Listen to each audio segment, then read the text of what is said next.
Hello everyone, welcome back to my channel. My name is Shub and you people are watching my channel Shubha Info. In this video, we are going to learn more about sound. It is the part 2 of the video for grade 8th.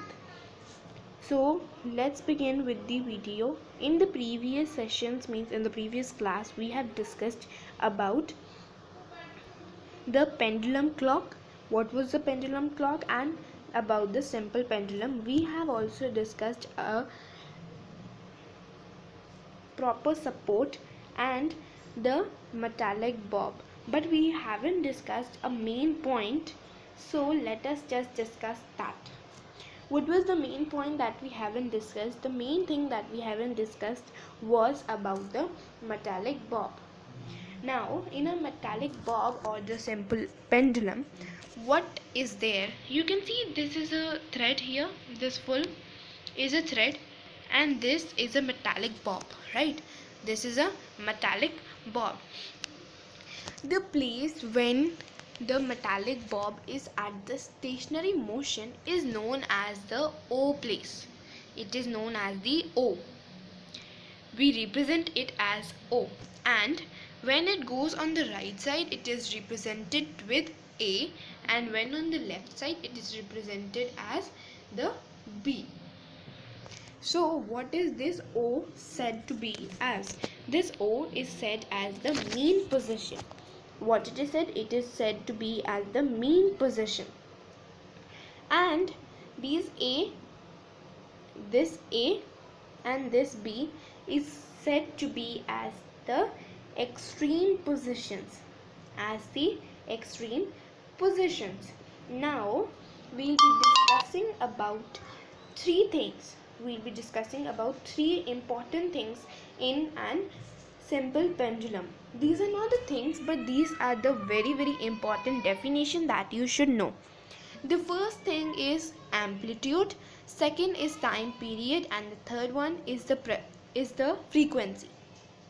Okay, three are there: the amplitude, time period, and the frequency. First is amplitude.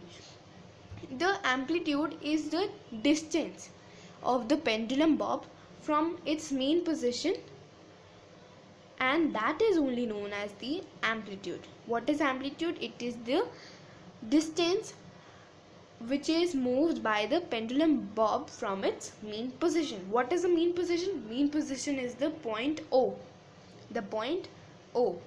Now, what is time period? Time period is the time taken by the bob to complete one oscillation. In the previous video, we have discovered what is oscillation. We have got what is the oscillation also.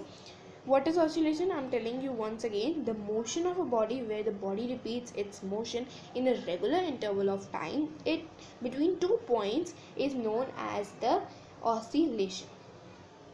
Now here, the next thing we have discussed right now, time period, and next is frequency. So what is frequency? Frequency, it is the number of oscillations. I'm speaking the definition once again.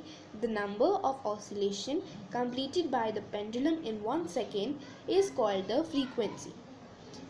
What is a frequency? It is the number of oscillations completed by a pendulum or a bob in 1 second. Now, one thing which I have missed was that amplitude is represented as the uppercase A. It is not the A that is there in a bob's right corner. It is not that one. It is just amplitude is represented as A, time period is represented as T, and frequency is represented as the lowercase f. Now the main thing which you have to mark here is about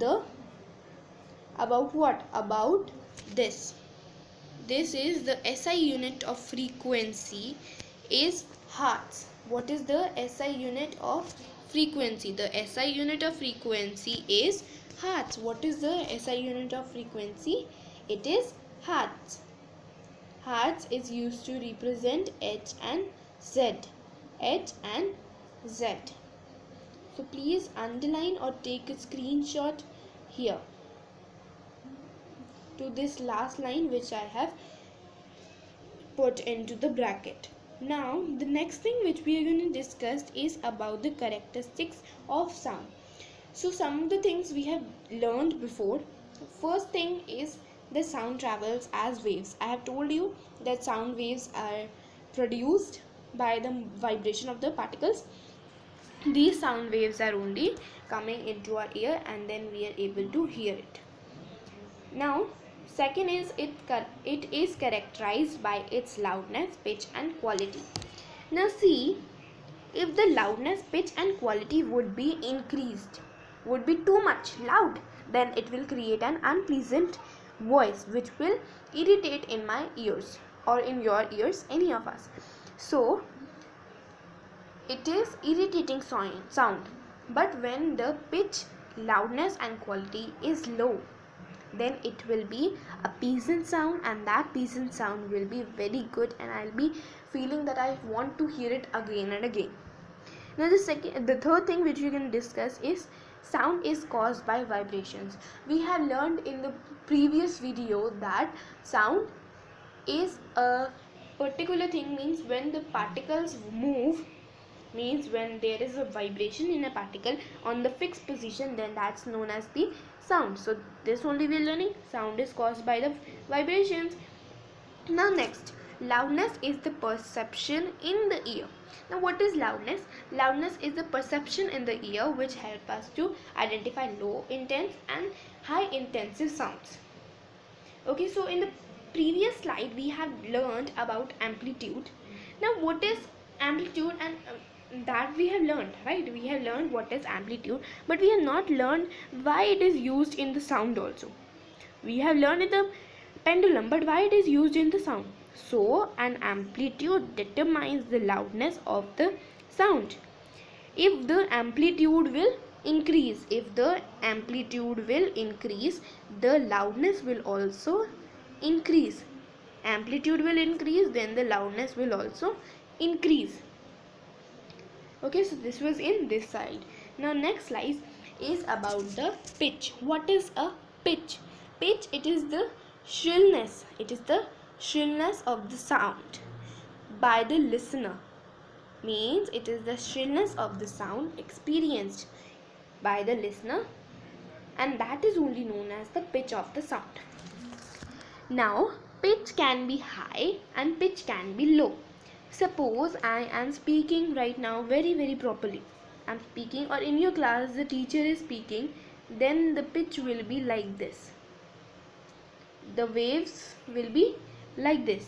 But if someone is speaking in the between and then the teacher shouts, then the pitch will be like this. In a moving tone, it will be like this, in a vibrating, and it will irritate us. So that is only known as the shrillness of the sound experienced by the listener. Okay, if this will be the pitch, then we will feel it fine, it is good, we will be able to hear it very properly. But when the teacher will shout, then it will be a problem for us. Now the next is, as the frequency of the sound increases, we have learned right now that if the amplitude increases, then the loudness also increases. So same is with the frequency and the pitch. If the frequency will increase, then the pitch will also be increased. Frequency increased means the hertz are increased, and then the pitch will also increase to the top, means how we are speaking. Okay, now the next thing which we are going to learn is the propagation of sound. So what is the propagation of sound? Now we have learned right now that sound travels in the form of the waves. Those waves are known as the sound waves, and we are able to hear a sound when the waves reach our ears, right? I am correct? So this was only there in the first thing. But the second thing is, can sound waves travel through solid, liquid and gases? Yes, my friends, the sound waves can be traveled through the solid, liquid and gases. There will be a video on this activity. We'll be seeing, will the sound waves travel from solid, liquid and gases or not. Okay, next is, unlike light, sound cannot travel through vacuum. Unlike light, unlike light, it is all the same. Unlike light, sound cannot travel through vacuum. Now why sound cannot travel through vacuum? Because it is completely opposite to the light. Now one more thing, a question is arising, may be arising in your mind also. Suppose one object is vibrating, can it make the other object also vibrate? Suppose I am having a phone on a table. The phone is ringing. The phone is ringing means it is vibrating. I have put the phone into vibration mode, and then the call is there. A call comes and then the phone is ringing. Then will the table also vibrate? Yes, my friends, the table will also vibrate. Now why? The reason is there in this paragraph. Now when the sound is produced by a vibrating body, it transfers its energy to the molecules of the medium, and these air molecules then start vibrating, and these molecules transfer the energy to the neighboring molecules, means to the neighboring thing that is there near it. So this is only the thing which we are understanding, right? This only I ask, can it be transferred? Can the energy, means can the vibrating molecule or the vibrating object can make another object near it, means the neighboring object also vibrate? So yes, it can make it. Now the next thing is reflection of sound. We are going to learn reflection of sound. So what is reflection of sound? We'll be learning it right now. When sound waves fall on the surface, before doing this, let me tell you one thing, or let me just confirm that have you learned or not. I think that you people have learned about light. When the light comes on a mirror, when the light falls on a mirror, then it bounces back, and when it falls on a surface, then it used to go forward, right? It used to reflect and go the another side. But with this sound, what happens? If the sound waves fall on the surface, on any of the surface, they bounce back. They bounce back from the surface, means they go back to the same direction where they are coming. This phenomenon is known as the reflection of sound. This phenomenon is known as the reflection of sounds. Now the second thing which I'm going to discuss with you is echo. Have you understood, or do you know what is echo? I think you would be knowing. It is a sound, means when near a empty space. Suppose I am having a room which is empty, nothing is there in that room, then I shout in that room, then there will be repetition of my sound, means which I'm speaking, the same things will come back to me, right? If I'm saying hello, then there will be 2 or 3 times again back to me, hello, hello, hello, right? So that is known as the echo. Echo only occurs due to the reflection of sound by hills or the walls of the buildings. Same thing only, reflection, right? Now types of sounds. There are 2 types of sound. There are 2 types of sound, unpleasant and pleasant sounds. Now sound can also be classified on the basis of the audibility of the sound to the humans. Do you know one thing? The sound of frequency below 20 Hz and 20,000 Hz cannot be heard by the human beings. Now you will be thinking, how can this be possible? Yes, my friends, it is possible, and we people can only hear the sound that is from 20 Hz to the 20,000 Hz. Now the next thing is, now these frequency that is less than 20 Hz is known as the infrasonic sounds, and which is more than 20,000 Hz are known as the ultrasonic sounds. So this I have told you, human ear is sensitive only to the sound waves of frequency from 20 to 20,000 Hz, sound which give a pleasant feeling. So about musical sounds and noises we will be discussing in the next video. We will be also learning about how do humans hear sound, noise pollution and its harmful effects, and then also how to reduce noise pollution. So in this video, it was all what we have learned. Thank you all for watching. Please do not forget, I hope it helped you first, and please do not forget to like, subscribe and share to this channel. And if you have any doubt, please feel free to contact me, to comment down. Thank you, and yeah, do not forget to watch the next part of this video, which will be the part 3 of sound chapter. Thank you all for watching. I hope you like this video.